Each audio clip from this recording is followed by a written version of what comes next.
Praise the Lord, praise the Lord. Amen. Tayo po ay talagang nagpapatuloy. Ngayon pong hapon, yung pong ating mga inawit talagang, here we are to worship. Here I am to worship. Here I am to bow down. Here I am to say that. Ito po, wala po tayong ibang naisin ngayong hapon ito. Maliban, purihin, dakilain ang ating dakilang Diyos.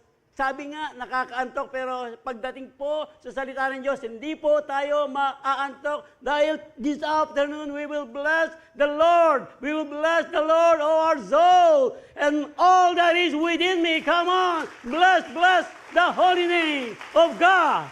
Hallelujah. Hallelujah. This afternoon, bawal po ang matulog. Praise the Lord. Hallelujah. Amen.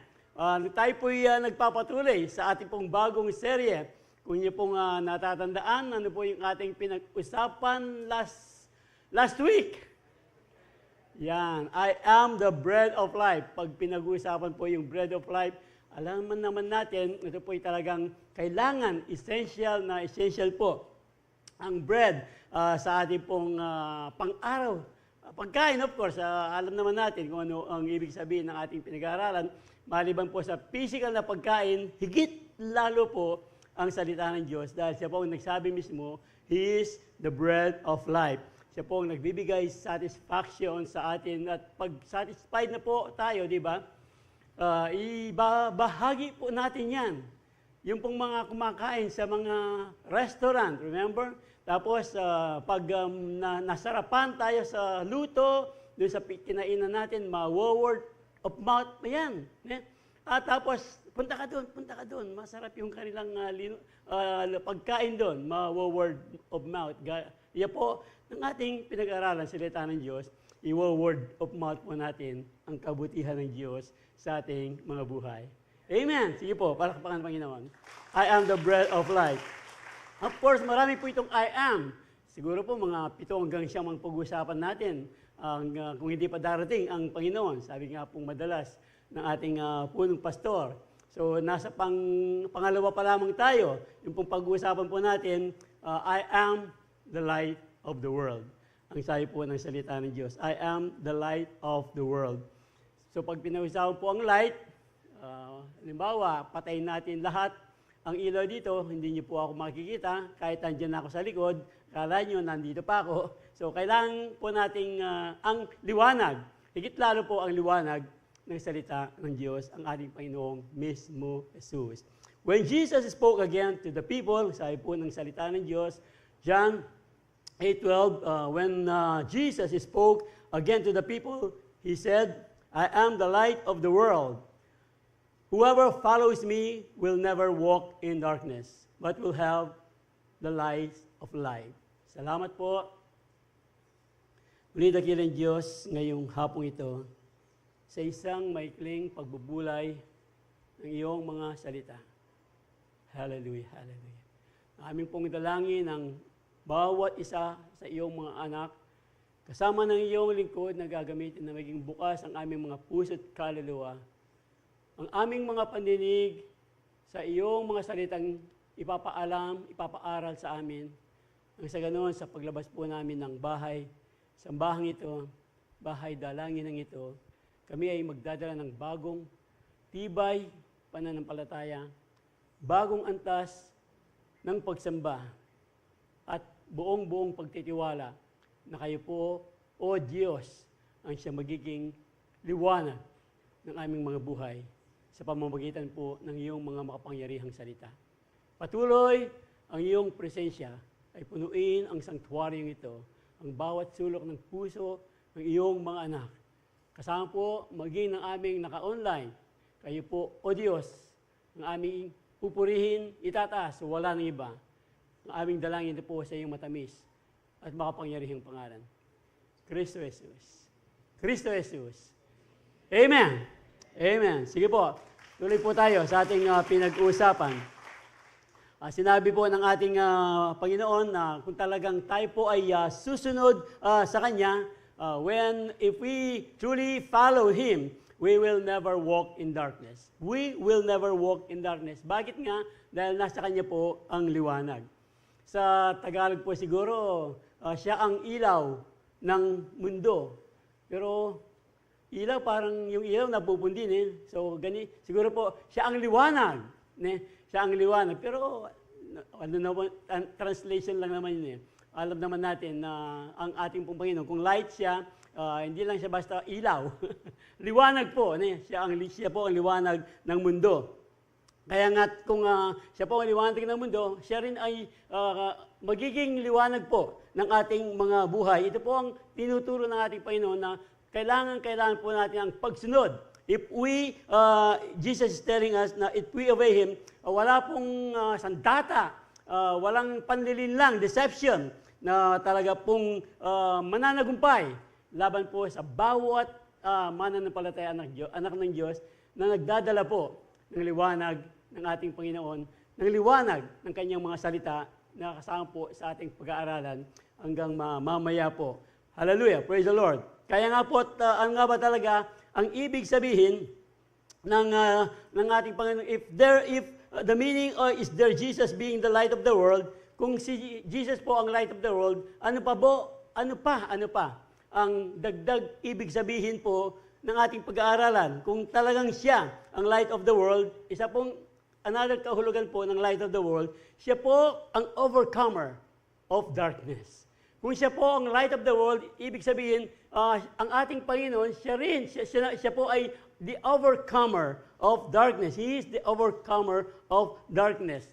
Pag pinag-usapan po ang darkness, alam naman natin, siguro po, meron ding nakaranas sa inyo noon, takot sa dilim. Meron po bang takot sa dilim? O ako lang ang takot sa dilim noon?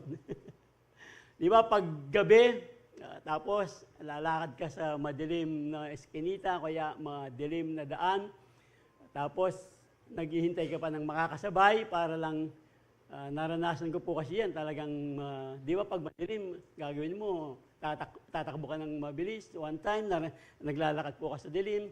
Meron pong, matagal na po ito, many years ago. Tapos, para lang makarating sa bahay, meron pong madilim na daanan. At doon po sa madilim na doon, meron pang halaman. Tapos, habang pong talagang naglalakad ako, siyempre, medyo may takot eh. Hindi pa naman tayo Kristiyano noon, habang naglalakad. At meron pong buhanging nahulog sa halaman, malamig na malamig. Pagdating ko ng bahay, wala naman akong buhangin. Makatakot yung madalumdom eh. So kayo po siguro, meron ding ibang karanasang kagaya nito or similar. The point is, dumarating po sa ating mga buhay na tayo po ay natatakot sa dilim. Ano ba talaga ang dilim? Pagdating po sa ating pinag-aralan patungkol po sa salita ng Diyos, ang ibig pong sabihin ng darkness in the Bible, marami po yan. Like sin, evil, rebellion. Ito po yung sinasabi natin kanina, deception, darkness po yan. Pag tayo po yung nadideceive ng ating mga kaaway o kaya ng ating mga customer. Di ba? O kaya ang ating mga kaibigan, fear, takot, despair. Ayan, yung mga in despair. Ayan po, darkness po yan. Pag talagang kinain ka ng despair, yung mga iba, they are taking their own lives. Di ba? Ano pa? Lalong-lalo na po itong unbelief, moral depravity, wickedness. So, alam naman natin kung ano wickedness. Ito po yung mga Satan's domain, spiritual ignorance or blindness. Most importantly, separation from God. Separation from God. Ito po yung judgment and punishment. Kaya nga po pag darkness, hindi lang ito yung ating pinag-usapan. Siguro po tayo makaka-relay, di ba, pag pumunta ka sa isang bahay, ang ganda naman ng bahay, pero bakit kaya pagpasok mo ng bahay, parang iba yung, iba yung nararamdaman mo? Parang may bigat, parang may kadiliman, pero ang ganda-ganda ng bahay. Ranasan niyo na po yun, na meron kayong mga pinuntahan, o kaya hindi lang bahay, mga lugar, na pumunta kayo sa lugar, kainan kaya, ang ganda naman, pero meron kang nararamdamang bigat darkness. Meron pong merong spiritual force, darkness po. At yun po ang isang dahilan kung bakit patuloy po nating pag-aaralan. Ito pong darkness ang ating po kasi Panginoon, ang sabi nga natin, kung siya ang overcomer ng darkness, kung siya ang light of the world, para po niyang dinideclare. He was declaring na siya po ang overcomer. Baliktad na po, siya ang overcomer ng sin, overcomer ng evil, rebellion, deception, fear, lahat po ito, despair, overcomer po ng unbelief. Pag meron kang unbelief, si Jesus po ang mag-overcome nyo, magkakaroon po tayo ng paniniwala sa Kanya at magkakaroon po ng liwanag. Ang ating buhay, magliliwanag po ang ating buhay na tayo naman po ay minsan ay nasa kadiliman at nagliwanag lamang po ang ating buhay nang isuko natin ang ating buhay sa ating Panginoong Kristo Jesus. Amen. Meron pa po bang hindi pa nagsusuko ng kanyang buhay? Meron pa ba talagang nandiyan pa sa kadiliman? I believe wala na po, pero kung sana wala na. Kung sakali, make it a point this afternoon talagang isuko po nating buong buo ang ating buhay, kung ano man po yung mga despair, ano man po yung ating pinag-uusapan yan, patungkol po sa darkness, isuko po natin ng todo sa ating pong Panginoon. Kaya nga po yung ating inawit kanina, gaano ba talaga katindi ang ginawa ng Diyos para lamang magkaroon po ng liwanag ang ating mga buhay. Siguro po mamay awitin po nating muli yun. Kaya nga po, siya talaga, kasi yung pong pinag-usapan natin dyan, evil, lahat po yan, kasama po yan kung minsan meron po mga, mga trials, mga sorrows, yan, siguro yung despair, kasama po yan. Yung takot, ito po yung kasama po ng darkness, trials and sorrow. At yung pong sa mundong ito, we need to overcome this world. Ang sabi po ng salita ng Diyos, kasi po, nasa mundong pong ito, yung ating mga pinag-usapang darkness. Kaya nga po ang kanyang pangako, noon pa man, 16:33 po ng John, I have told you all this. I have told you all this so that, ang sabi po ng salita ng Diyos, you may have peace in me. So that you may have peace in me. Dito sa mundo, ang sabi po ng salita ng Diyos, magkakaroon po tayo ng maraming trials, sorrows. Ito po yung sinasabi natin, trials and sorrows. Ito po yung bahagi ng darkness ng ating mga buhay. Trials and sorrows. But take heart, ang sabi po ng salita ng Diyos. Take heart because, ito po sinasabi natin, I have overcome the world. I have overcome darkness. Kaya nga po kung nasa Panginoon ang ating buhay na ipagkatiwala ang ating buhay. Kung siya po ang overcomer ng darkness, tayo rin po ay overcomer ng darkness. Maniwala kayo po? Magsabi kayo pong amen, maniwala kayo. Tapos palakpan tayo pang Diyos. Hallelujah! Woo! Pati po sa John, kahit po sa John 12:46, I have come into the world as a light. Nang dumating po siya dito, talagang dumating po siya, nung dumating siya as a light, ibig sabihin, di ba? Patayin po natin lahat ang ilaw. Tapos, magsindi ka lang ng isa, mawawala na po yung darkness. Nakuha po yung point. Kaya madilim po ang mundong ito, pero nang dumating ang ating Panginoon, nagkaroon po ng liwanag ang mundong ito, lalo na po sa ating mga buhay. However, alam po natin, yung mga talagang hindi pa kinikilala ang liwanag ng Panginoon sa kanilang mga buhay, nasa kadiliman po. Nasa kadiliman pa rin ang kanilang mga buhay. Pero tayo pong nagtiwala, nagsuko ng ating mga buhay, nang dumating po siya dito sa mundo, na talagang as a light, nawala na po sa ating pong mga buhay. Kayo po ang makapagpapatotoo kung ano na talaga ang ginagawa, kabutihan ng Diyos, pag-ibig ng Diyos, yung talagang liwanag. Parang, bakit ang liwanag ng aking, di ba? Yung aking pananaw ngayon sa buhay. Dati, nawawalan ka ng pag-asa, pero nang nagkaroon ng liwanag ang ating buhay dahil kay Kristo Jesus, ayan po, yung pong ating paniniwala sa Kanya. Sabi nga, no one who believes in me should stay in darkness. No one who believes in me should stay in darkness. Kaya meron po kasing kapangyarihan ang darkness, ang kadiliman. Pero ito pong kapangyarihan nito is already broken. The power of darkness is already broken nung ibigay po natin ang ating pananampalataya when we put our faith in the Lord Jesus.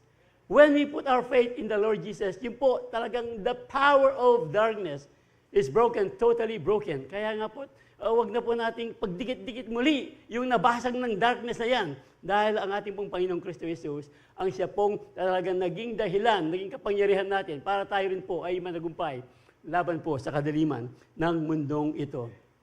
Ay nga po, kung talagang nasa atin na, let's keep that fire burning, yung liwanag, ayan po nating patuloy na magliwanag.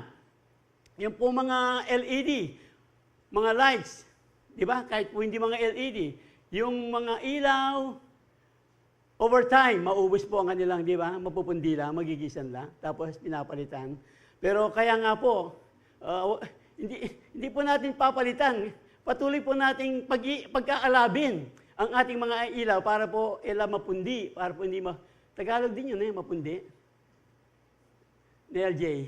Tagalog yan ay kasigurado. Di ba? Kaya nga po patuloy po tayong nag-aaral. Ito po yung ating fellowship na pinag-aaralan. Ito pong ating prayer meeting ng Wednesday. Yung pong ating mga CU. Yan po ay talagang dagdag. Dagdag power. Na para pong ano po sabihin doon? Parang yung mga cellphone, di ba? Yung cellphone. Sige nga, pag cellphone, gaya ka ng gamit, tapos overtime, mawawala yan, madedeadbat. Kailangan mo siya ng i-charge. Kailangan mo na i-charge. Ganun din po, kailangan po natin laging nire-recharge, ina-charge yung ating pong mga buhay, yung ating mga ilaw. Yan po yung ating pinag-usapan. Ito po ating pinag-aaralan ngayon.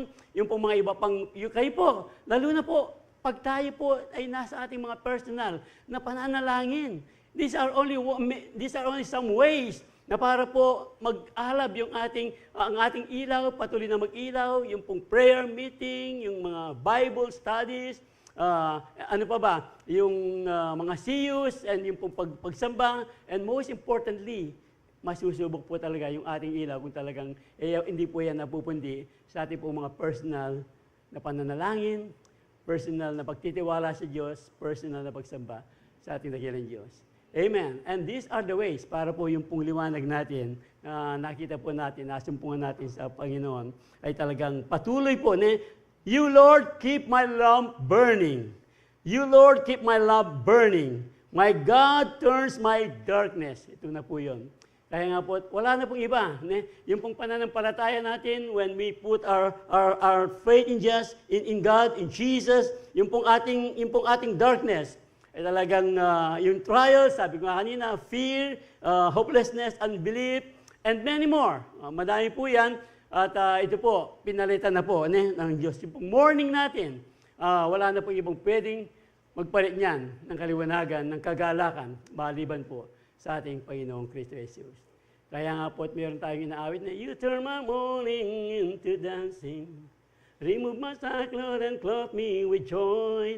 Ang Panginoon po talagang, He will clothe us with joy. He will turn our mourning into dancing. Pag tayo po ay buong buo, patuloy man yung pananampalataya sa kapangyarihan ng ating Panginoon, kapangyarihan po ng banal na Espiritu. Kaya nga po, sino nga ba talaga? Saan pa talaga tayo pwedeng makasumpong ng liwanag? Ng kalakasan. Wala na pong iba. Kahit po si Haring David, ang sabi po niya, The Lord is my light and my salvation. Kanino ako matatakot? The Lord is ang Lord nga is my light and my salvation, kanino po tayo matatakot? Yung may iba natatakot pagdating ni si Juna, kilala si Juna, tsaka si Judith. Diba? Pag dumating na si Judith, tsaka si Judith, mapapapan na. Diba? Si Judith, tsaka si Juna, bayaran na. Yun pala yun. Umiras tama rin eh. No, kahit po, of course, maliit na bagay lang yun eh. Ako po noon, ayun, kasi si Sergio, alam po yun, pagdating po, I was in the furniture factory before I became a pastor.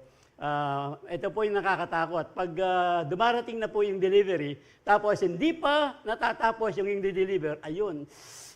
Tapos kami po nagbabarnis. Pag nagbabarnis ka, tapos uulan, darating yung maraming bagyo. Pero kung magtitiwala ka sa Panginoon, one time po, matagal na rin, meron pong Dorcas dito, kasi po bagyo eh. Ako po, nananalangin, tumigil ang bagyo para makapagbarnis kami, para matapos yung mga muebles. Ito na pong isang Dorcas, manalangin niya, putok nang inguran. Ali, manalangin niya pala muran. Baligtad Ako, manalangin ko po, wag uulan. Siya pala, nananalangin ng umulan. Wala, mas malakas yung Diyos ka na ako. Sister, ano po yun, Doris, late, pumana po, matagal na. So, ano kaya? Siyempre, pagdating doon, talaga pong nakaka-stress yun. Nakaka-stress. So, pag na-stress ka na, matatakot ka na, ano na kaya mangyayari. Sergio, gusto may deliver kayong oras, makancel na rin, manabuo na kang maragol. Ganun po. Anyway, long story short, hindi po tumigil ang ulan. mas malakas siya po siguro kay ganitang Dorcas. Kasi dahil senior citizen, priority eh. Ako po senior citizen ganito. Di ba? Ano lang to? Joke, of course, joke lang. Siguro, priority senior to. Mas pagiging. Anyway. Pero, mabuti po talaga ang Diyos. Mabuti po talaga ang Diyos. Dahil po sa pag-ulan, nakagawa po ako ng excuse sa buyer. Hindi po namin matatapos yung mga muebles kasi hindi tumitigil ang ulan. Pumayag yung buyer, naging blessing pa pala yung ulan, mas natapos namin ng maganda yung mga muebles. Ganun po kagaling ang ating Panginoon. Hallelujah. Amen. Tuloy po natin. Kaya nga, ito po yan. When the Lord is our light and salvation, yung pong takot, yan. Yung takot, darkness po yan. Mananalo po tayo laban sa takot. Sino nga ba talaga? Whom shall I fear? The Lord is a stronghold of my life. Of whom shall I be afraid? Kaya nga, of whom shall I be afraid? Kaya nga po, sino pa ba? Siguro, by this time, kung meron pa tayong takot sa dilim na nananagumpay na tayo, yung isa pong kwento, yung nanay, inuutosan niya yung kanyang anak. Gabi na kasi, malalim ng gabi. Anak, pagkikuha mo yung walis doon sa likod. Ang sabi po ng nanay sa anak, Nay, natatakot ako, madilim kasi eh. Anak, bakit ka matatakot?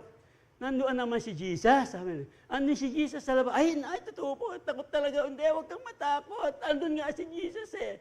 Talaga na, nandun si Jesus. Oo, huwag kang matakot. So, sumunod naman yung bata, tapos pumunta sa likod. Daan-daan binuksan yung pinto. Sabi niya, Jesus, kung nandyan ka, pakiabot naman ng walis.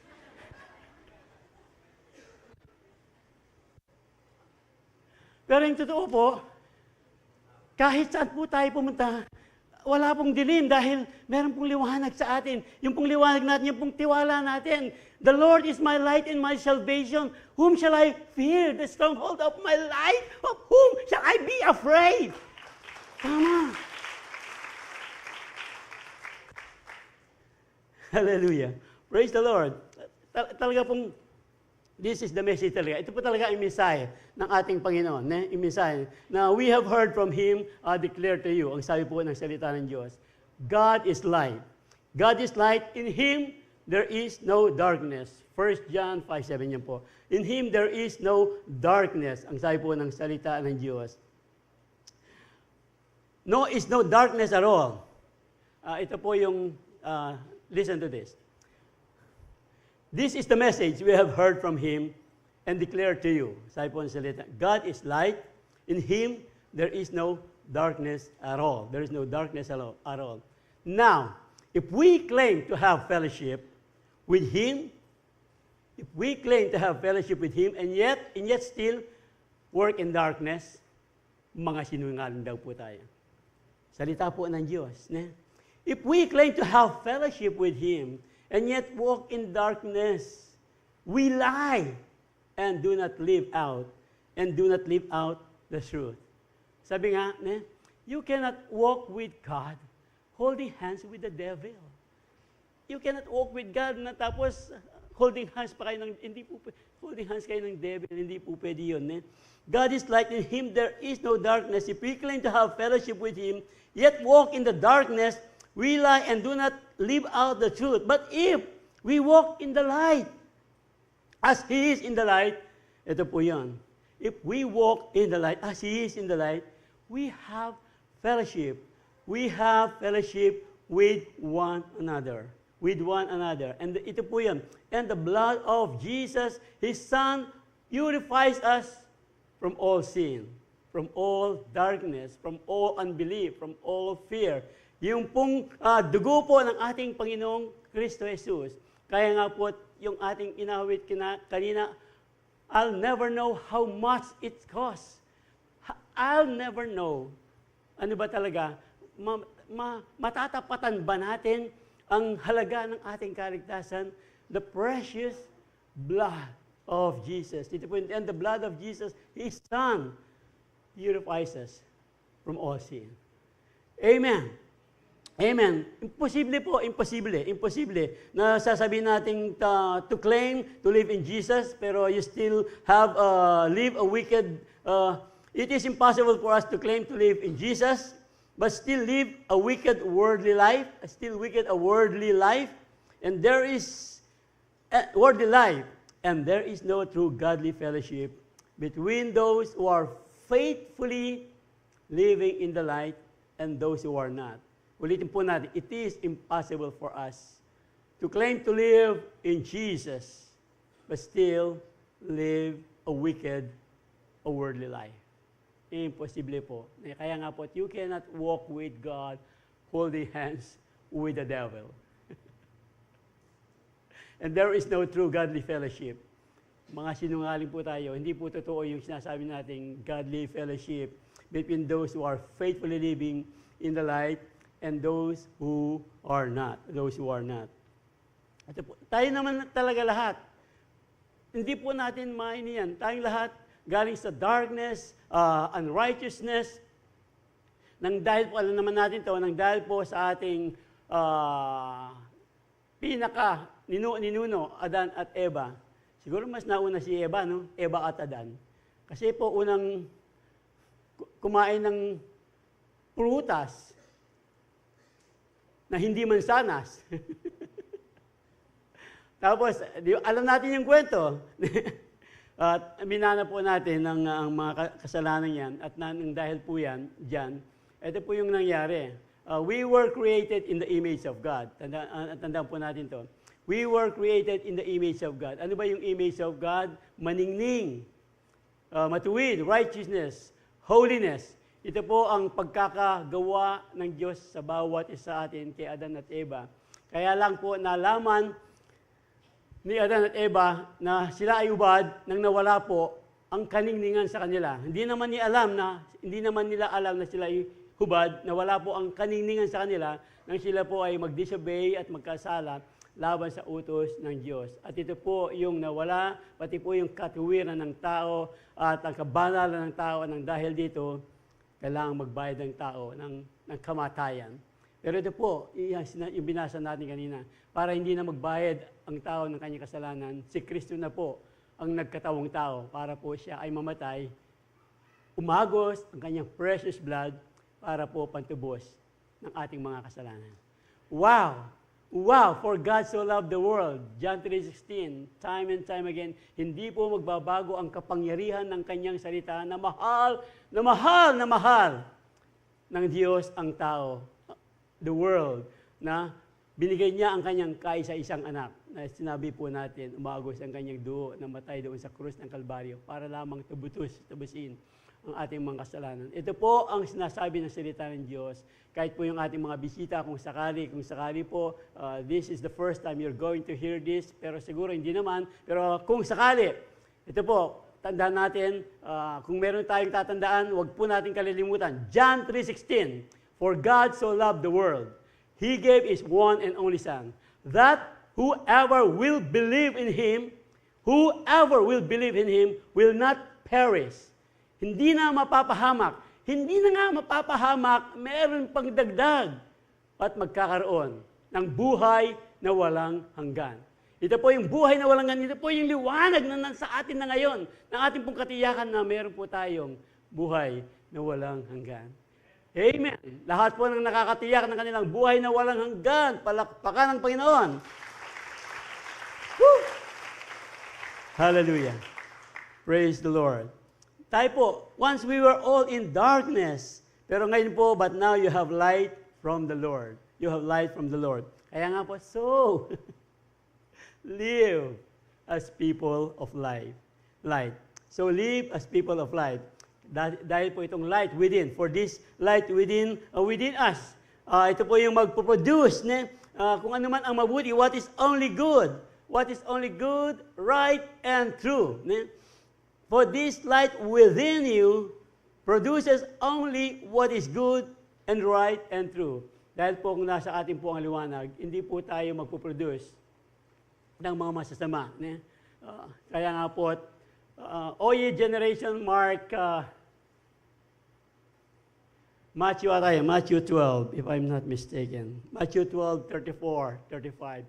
O ye generation of viper, how can ye, being evil, bring it forth good things? For out of the abundance of the heart, the mouth speaketh. A good person out of the good treasure of the heart bringeth forth good things. And an evil person out of the evil treasure of the heart bringeth forth evil things. So nakikita po natin, kung nasa atin na po ang liwanag, magbubunga po yan ng kaliwanagan sa buhay natin mismo. Kung yung mga, alam naman natin, maraming mga tao na nasa kadiliman pa, at nakikita natin ang bunga ng kanilang kadiliman, ang corruption, ang murder, ang mga krimen, dahil yung pong kanilang buhay ay nasa kadiliman pa. Pero tayo pong mga nasa liwanag na, hindi na po ito nakikita sa buhay ng mga mananampalataya na may liwanag na ng ating Panginoong Kristo Jesus. Amen. Praise the Lord. Kaya nga po, the light we receive from the Lord produces only what is pleasing to the Lord. Ito, kung ano lamang po ang pleasing to the Lord, this is how we know that we are the overcomers of darkness. We are overcomers of darkness. When we produce good fruit in our lives. Hindi lang po basta fruit, good fruit. Kasi po mayroong fruit na ayaw natin kinakain. Mapakla, mapait, pero good fruit. Pero siguro, Pastor, di ba meron namang mapakalang prutas na, meron mga ganon? Meron naman kayong kinaing mapakalang prutas na nakakabigay ng sustansya sa katawan? Anyway, this is how we know that we are overcomers of darkness. When we produce good fruits in our lives, mga mabubuting gawa, good deeds. Dahil yung ating pong pananampalataya na talagang nakakita, nakasumpong ng tunay na liwanag, kakikitaan po tayo ng liwanag, magliliwanag po ang ating mga buhay. Yung pong iba pang kahulugan nito, sa pangkahulugan po ng light, I am the light of the world, siya rin po, hindi lang siya overcomer ng darkness, siya rin po ang revealer of truth. Ang ating po siya rin po ang revealer of truth. Kaya nga po, pag he is the revealer of truth, siya po ang magbubukas ng ating mga puso, ng ating kaisipan. Then he opened their minds so they could understand the scripture. Ito na po. Talagang pag nasa atin na liwanag, pag binubuksan na po natin ang salita ng Diyos, ang Santo Espiritu, ang kapangyarihan ng Espiritu, ang siyang magbibigay po ng kaalaman para mas maintindihan po natin. Nung hindi pa po tayo mananampalataya, basa tayo ng basa ng Bible, hindi natin naintindihan. Pero ngayon, I believe, sa aba pong binabasa natin ang salita ng Diyos, kung nasa atin na po talaga ang tunay na liwanag, mas naiintindihan na po natin ngayon ang sinasabi ng salita ng Diyos. Amen po ba? Praise the Lord. He is the revealer of truth. Pag revealer, magbinabasa natin, sabi nga ni Pastor Manny, ating senior pastor, maraming beses na niyang binasa ang Bible. And yet, sa tuwing binabasa po niya, na meron laging bagong revelation. Totoo naman po ito. Nabasa mo na yung bahagi ito. Pero nang balikan mo siya, wow, parang may bagong revelation. Nung una, binasa mo lang, parang binasa mo lang ang kwento. Pero nang basahin mo uli, like yung kwento po, di ba, yung kwento ng Joseph, the dreamer. Remember, nung huling kwento na, mag-reveal na siya sa kanyang mga kapatid. Hindi na niya talaga, dahil alam naman natin yung kwento, talagang pinagbili siya and many more. Tapos, naging daan po ang pagbenta nila kay Joseph. Long story short, basta marami pong dinaan ng paghihirap si Joseph. Tama ba? Joseph the dreamer. Eric, gusto yan Ikaw, madalas kang maninap? Ali naman Joseph, umiras ko. The dreamer, so ganito po yun. Di ba, nung ang dami niyang ginawa tapos nung huli, hindi na niya matiis. Pinalabas niya lahat yung mga kasama doon, maliban sa kanyang mga kapatid. At talaga po, sumigaw, humangulngol ng malakas na malakas. Hindi po niya sinabing, patay kayo sa akin ngayon. Umiyak po siya. Nung basahin ko po yun, nakita ko po, it is a cry of forgiveness. It is a cry of forgiveness. Pero nabasa na natin. Nabasa ko na, pero wow! Hagugol pala yun ng pagpapatawad. Ito po yung sinasabi natin. Pag meron tayong binabasa, tapos nahihirapan tayong magpatawad, tapos nabasa natin, naliwanagan tayo ngayon ng binasa natin, hanggang kailan tayo magpapatawad? Ang sabi ni Peter, 7 beses.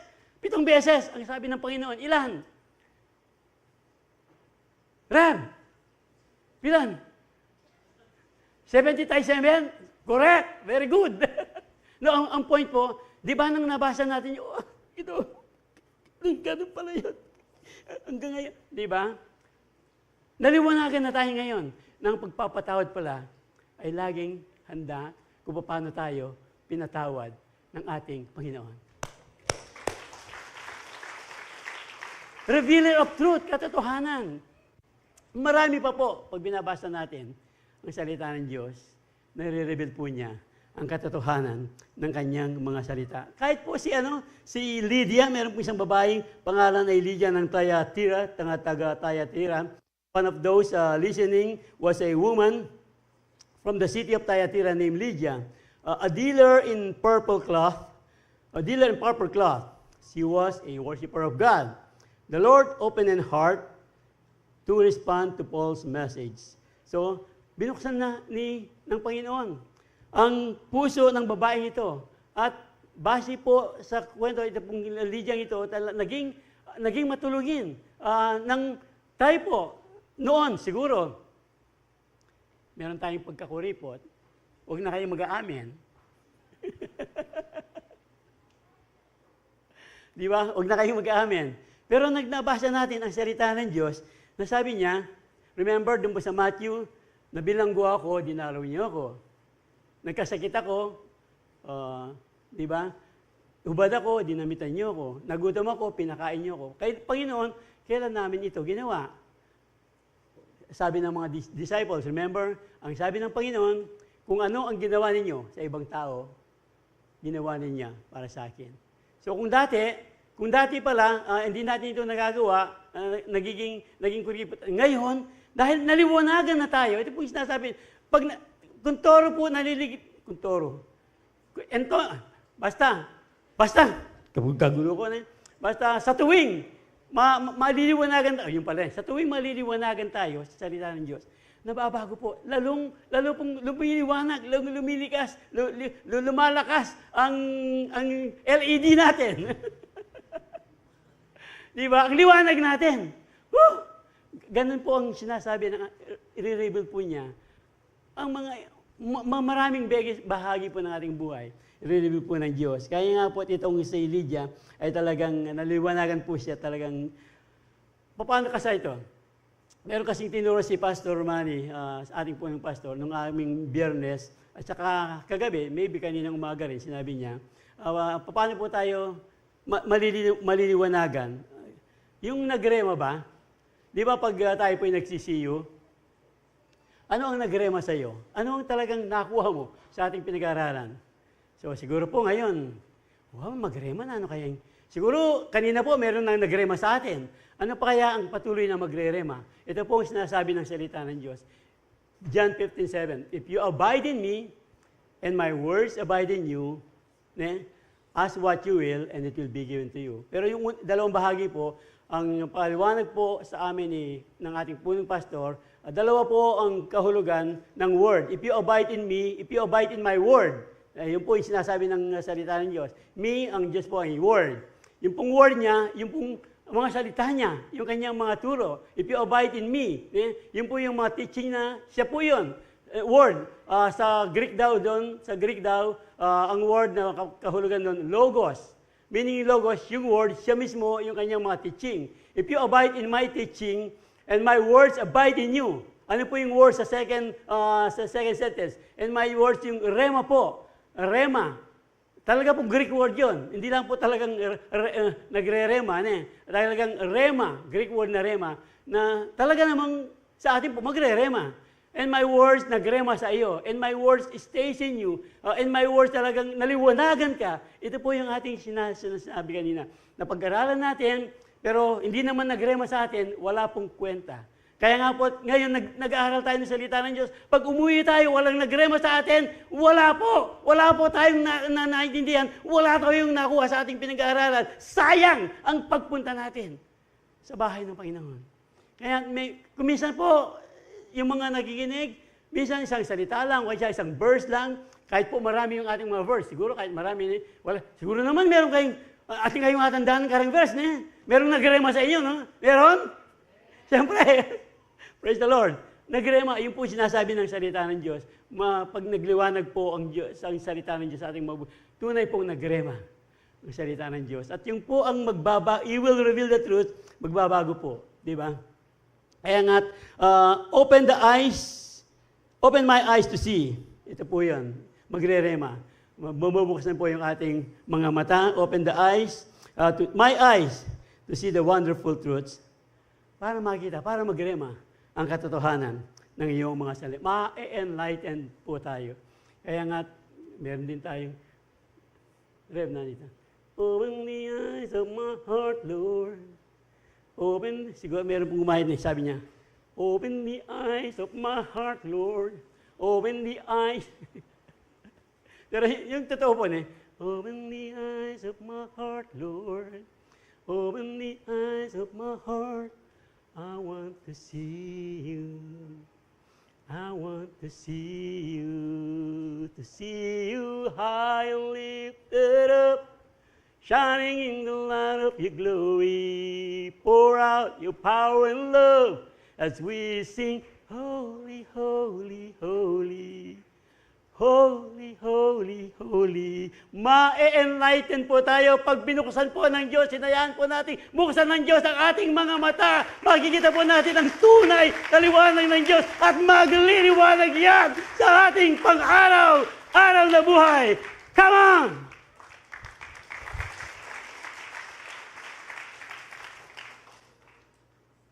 Huwag po natin kalilimutan.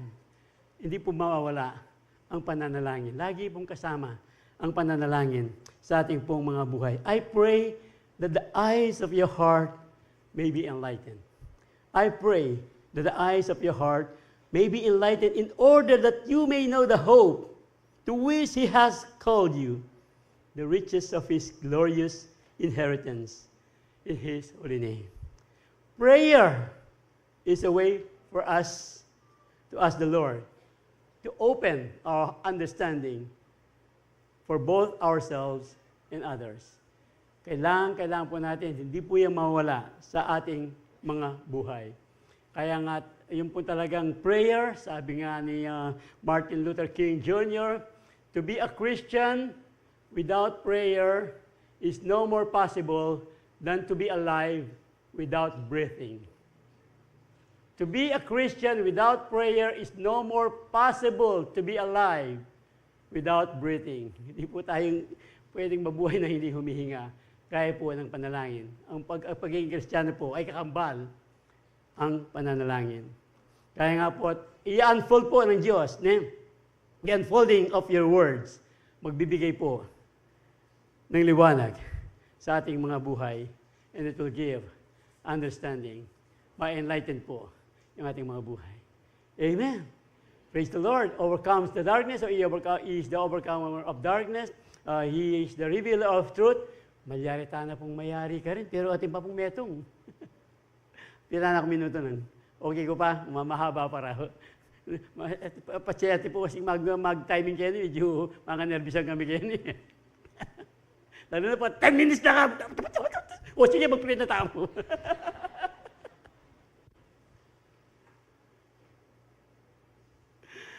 Kasi nga, regardless of how many times we read the Bible, meron po talaga, there will always a new revelation. There will always a new revelation that will provide light of understanding. Particularly po sa ating current situation.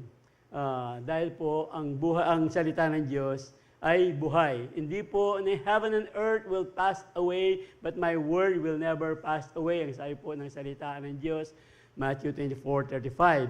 So, dahil po sa Hebrews, for the word of God is alive and active. Alive and active. Sharper than any double-edged sword.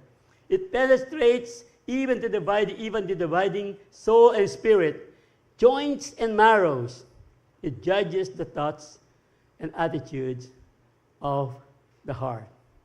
Soul and spirit, lagi pong goes together yan. Kasi nga po, minsan, merong gustong ipag-give up ang Panginoon. Binibigyan ka na niyang ng liwanag. Ano pa? Baka. Ito nga, baka meron nang nagre-rema ngayon sa atin na meron pa pala akong hindi naisusuko sa Panginoon. Ito po sinasabi niya. Minsan masakit. Kaya nga double-edged sword. Pero magbibigay po na it judges the thoughts and attitudes of the heart. Pero pag sumunod po tayo sa Diyos, wala pong ibang mag-iinabang kung hindi tayo. Dahil ang Diyos po, hindi na po tataas ang kanyang pagka-Diyos. Pag tayo po sumunod, andun na po siya, andun na. Kaya nga sinasabing, we exalt you, we exalt. Pag tinataas lang natin sa ating awitin, hindi na po tumataas. Tayo po ang tumataas, level ng pagsamba natin sa ating dakilang Diyos. Amen. Kaya nga po, God's Word has the power to reveal everything, including the deepest secrets of man. Kaya nga po sabi, baka naman, kayo po ang nakakaalam, ano pa ang gustong ipasuko ng Diyos. Ano pa yung sikretong talagang binibigyan ng Diyos ng liwanag para ma-reveal na po yan. Baka kailangan pang ma-reveal ng ibang paraan. Pero kung tinatawag na po tayo ng Diyos, nagre-rema na ang salita ng Diyos sa atin. Speak the word of God for everyone to hear. Ang sabi ko, God's word has the power to reveal everything, including the deepest secrets of man. Kaya nga po, speak the word of God for everyone to hear. Kasi po, di ba, noon, no one lights a lamp and hides it in a clay or jar or puts it under a bed. Instead, they put it on a stand so that those who come in can see the light. For there is nothing hidden that will not be disclosed. Para pong warning sa atin ito. Magrerema, and nothing concealed that will not be known or brought out into open. So, alam na natin ito, kasabihan, di ba? Walang lihim na hindi nabubunyag. Kaya po, ibunyag na natin sa Panginoon, isuko na natin sa Panginoon kung ano man po yung nagre-rema sa atin ngayong hapang ito, ayon po sa liwanag ng salita ng Diyos. Amen? Palakpan po ang Panginoon. Hallelujah.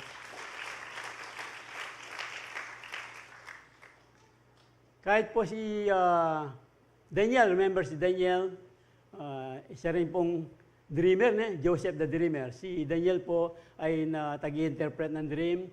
Remember po yung kwento, yung hari na naginip, tapos pina-interpret. Tapos gusto ng hari, pati yung kanyang panaginip, na hindi naman alam ng iba, gusto sabihin ng mga kanyang magician. Tapos interpret, pagkatapos sabihin. Hindi naman alam paano yun. Pero ang nangyari, dahil hindi nila masabing panaginip, hindi na nga masabi, lalong hindi nila ito ma-interpret. So si Daniel po, ayon sa kasaysayan, alam po natin, hindi lang niya nasabi ang panaginip, na-interpret pa ni Daniel ang panaginip ng ari. Ganito po nagre-reveal ng katotohanan ang Diyos sa kanyang sa mga mananampalataya, sa mga mananampalataya. Makikita po natin yan doon sa Daniel 2:47. The king said to Daniel, "Surely your God is the God of gods, of the Lord of kings, and the revealer of mysteries, for you were able to reveal this mystery." At basin po din sa may ibang talata, ang sabi ni Daniel, hindi kami ang Diyos ang nagre-reveal ng mga panaginip. Ang sabi po ni Daniel. Dahil po si Daniel, alam po natin ang kwento, pagkatapos po nun, yung po talagang gusto silang mamatay ng kanilang mga kalaban, instead, na-promote pa si Daniel, kasama po ng kanyang kasamang Shadrach, Meshach, Abednego. Jesus said to the people who believe in Him, po isang asang, "You are truly my disciples if you remain faithful to my teachings, and you will know the truth, and the truth will set you free." So ano na pong katotohanan ang nagrema sa atin para mapalaya po tayo ng katotohanan ng pinag-aaralan natin base po sa salita ng ating dakilang Diyos. God's truth is revealed to us when we hold on to His Word. Ito po yun. God's truth is revealed to us when we hold on to His Word through the power of the Holy Spirit. Amen. So lagi po natin ang panalangin at ang kapangyarihan po ng banal na Espiritu. Hindi lang po yun yung last na po tayo. Yes, last na. Kakabanawan, ito kakabata nga. Baka na niya kakaway number 3. Kaya mirasing ngayong oras na, excited na. Pwede pa raw. He is the guiding light. He is the guy. Woo! Siya na po ang overcomer of darkness, tapos revealer of truth. Siya pa rin. Hindi po talaga matatapos ang kabutihan ng Diyos. He is the guiding light. Guiding light. Ito po ang isa pang kahulugan ng He is the light of the world. Guiding light. Kasi po, guiding light talagang kailangan natin. Ang light of the world, ang ating Panginoong Kristo Jesus. Kasi nga, this world is full of darkness. Yung pong sinabi natin marami kanina, full of darkness. And it's getting darker. Di ba? Pasama ng pasama. Nakikita po natin. Noon, yung pong krimen, pero ngayon, pasama ng pasama, patindi ng patindi ang krimen ng mga tao. Kaya can you imagine, kamag-anak, apo, aabusuhin, mayaman na, magpapayaman pa, di baling makaapak ng mas lalo pang maghirap yung mga mahihirap, pasama ng pasama ang tao. The world is full of darkness, padilim ng padilim, and it's getting darker in these last days. Kaya nga po, dito po natin lalong higit na kailangan po ang salita ng Diyos, ang mga salita ng Diyos na talagang meron po tayong laging tatandaan na magre-rema po sa atin. Word of God para po mag-guide tayo towards the light of the Lord. The light of the Lord Jesus. I am the light of the world.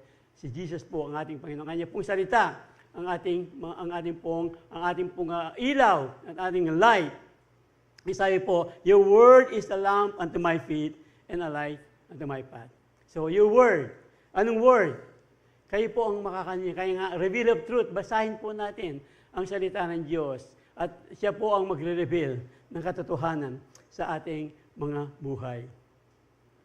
I remember po, hindi naman gaano katagalan, yung pong darling ko, meron natang bukol dito, darling. Hello. Shout out. Meron po siyang bukol dito, nagpa-check up po kami sa isang doktor. So, hindi ko nasasabihin baka ma-viral ako. Tapos, ang sabi ng doktor, siyempre, darkness na mga takutan ka na darkness, sabi ng doktor. Kailangan daw ng surgery. Maganda ka ng at least more than 100,000.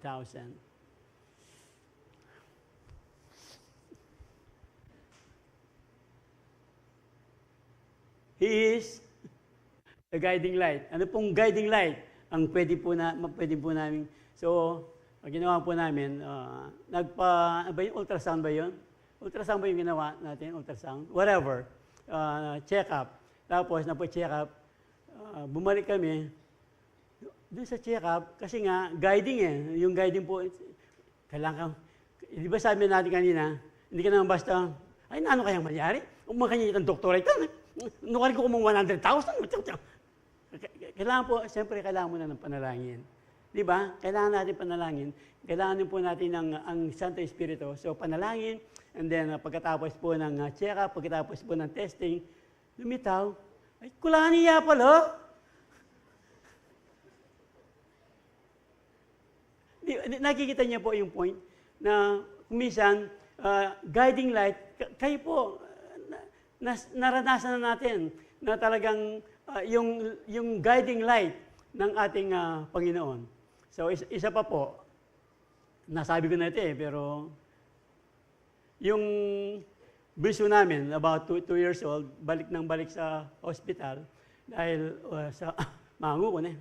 Tapos, isang doktor, sabi niya, magla-lifetime siya. Ano ba yung pumupusit na ganyan? Inhaler ba yun? Kailangan daw mag-lifetime ng gano'n. So, siyempre, bilang mga magulang, magpa-pray ka muna. Hanapin mo na yung guidance ng salita ng Diyos. Pray. Sa pray and the guidance of the Holy Spirit. Naghanap kami ng ibang doktor. Second opinion, as we all know, second opinion. Meron silang itinurong doktor dito sa may harap ng South Star. Hindi namin inabutan.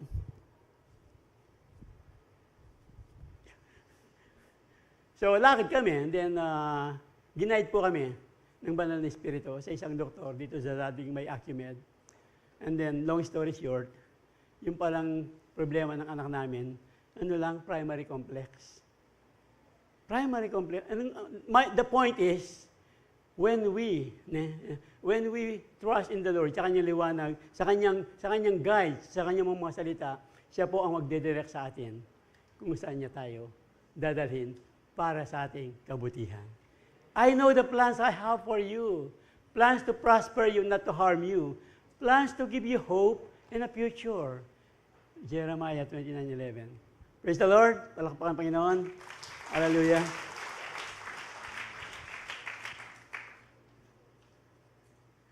Kaya nga po, ang Diyos po, God's Word is our source of life.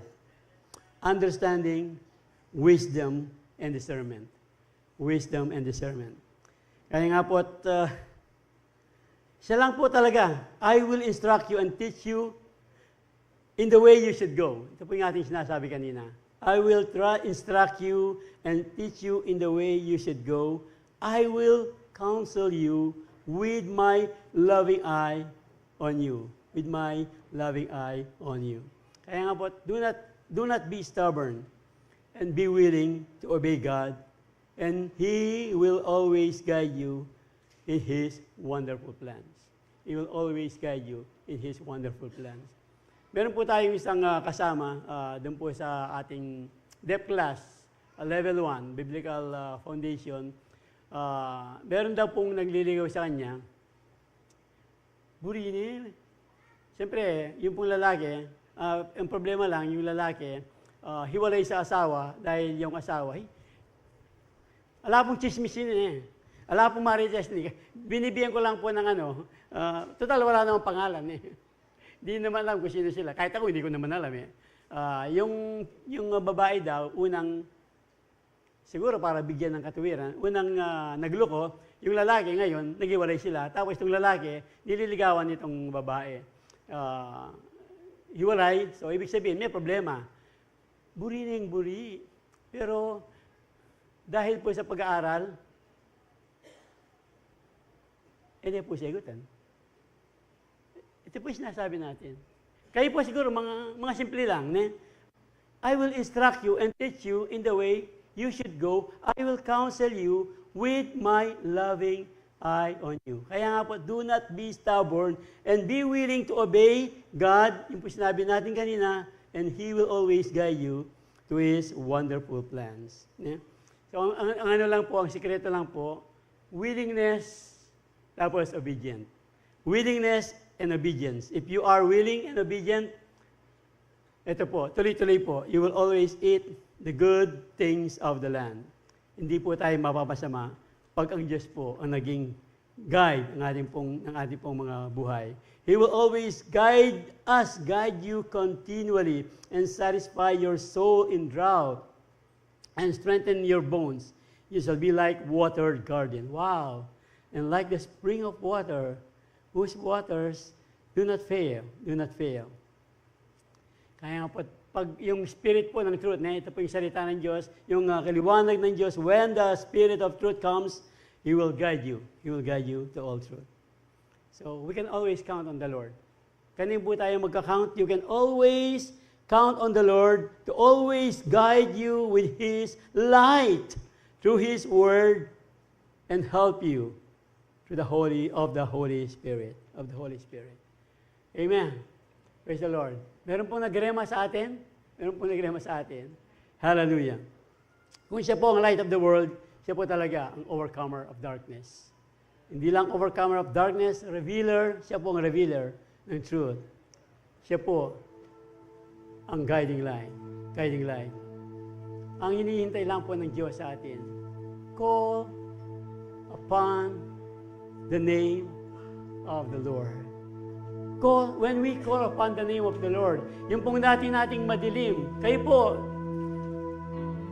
talaga ba na talagang kinikilala natin na duman tayo sa kadiliman? O kung meron man, sabi ko nga, kung meron pang natitira o kaya, kung meron pang mga bahagi ng pagsubok na talagang yung mga trials, yung mga pagsubok, yung mga problema na nagiging binibigyan pa ng kadiliman yung ating inaharap. Ang sabi po ng salita ng Diyos, call upon the name of the Lord. Call upon the name of the Lord and be saved. Oh, call upon the name of the Lord and be saved. Call upon the name of the Lord. Call upon the name of the Lord and be saved.